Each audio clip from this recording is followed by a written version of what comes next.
अत्रौलिया क्षेत्र में फोन से बुलाकर फावड़े व सबल से हमला कर एक परिवार के 3 को किया घायल, मंडलिया अस्पताल भर्ती।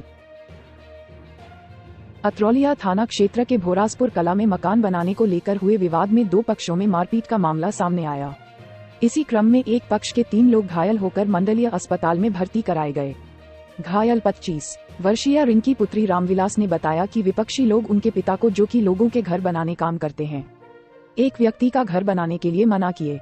जब नहीं माने तो बात करने के बहाने फोन कर बुलाया और फिर फावड़े व सबल से हमला कर दिया, जिससे वह खुद, उसके अलावा उसके पिता रामविलास और उसका भाई शुभम घायल हो गए।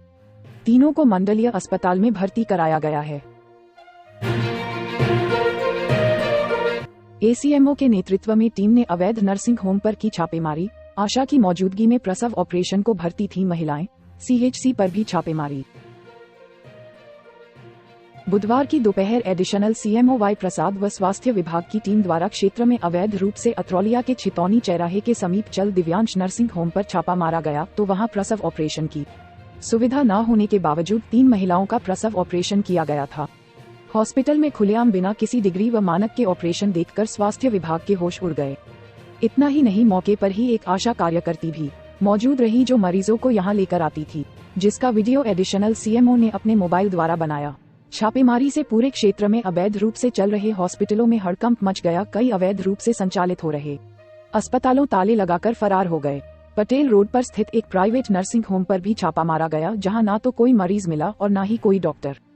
छापेमारी के बाद एडिशनल सीएमओ ने सामुदायिक स्वास्थ्य केंद्र अत्रौलिया का निरीक्षण भी किया, जहां अनुपस्थित 2 कर्मचारियों पर कार्रवाई का भी आदेश दिया।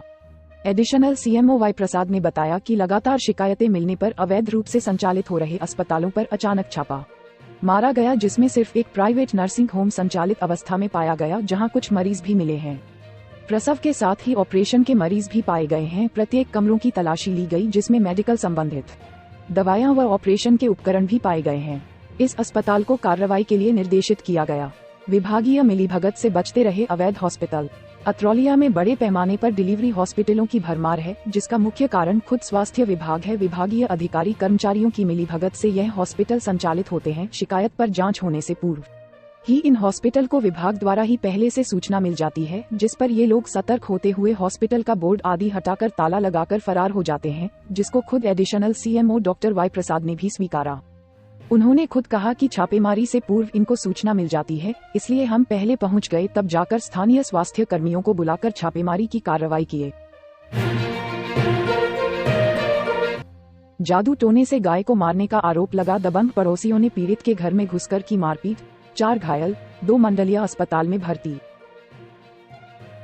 आजमगढ़ के अत्रौलिया थाना क्षेत्र के 8 गांव में पड़ोसी की गाय के मरने के बाद दबंग पड़ोसियों ने पीड़ित के घर में घुसकर मारपीट की और आरोप लगाया कि जादू टोना करके गाय को मार दिए। घायल पीड़ित पक्ष को रानीपुर सीएचसी ले जाया गया, जहां से 2 लोगों को आजमगढ़ रेफर किया गया। आजमगढ़ मंडलीय अस्पताल में 25 वर्षीय रिंकी गुप्ता पुत्री रामपलट राजेश गुप्ता को भर्ती किया गया।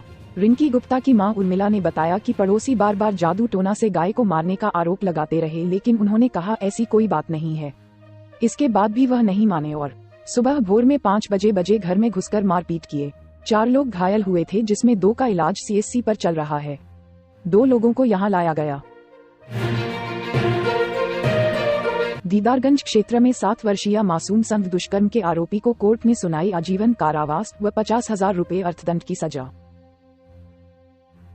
7 वर्षीय मासूम के साथ दुष्कर्म के मुकदमे में सुनवाई पूरी करने के बाद अदालत ने एक आरोपी को आजीवन कारावास तथा 50,000 रुपए अर्थदंड की सजा सुनाई। यह फैसला पोक्सो कोर्ट के जज रामनारायण ने बुधवार को सुनाया। अभियोजन कहानी के अनुसार फूलपुर थाना क्षेत्र के एक गांव में 24 मई 2015 की रात पीड़िता अपने परिवार के साथ घर के दरवाजे पर सो रही थी।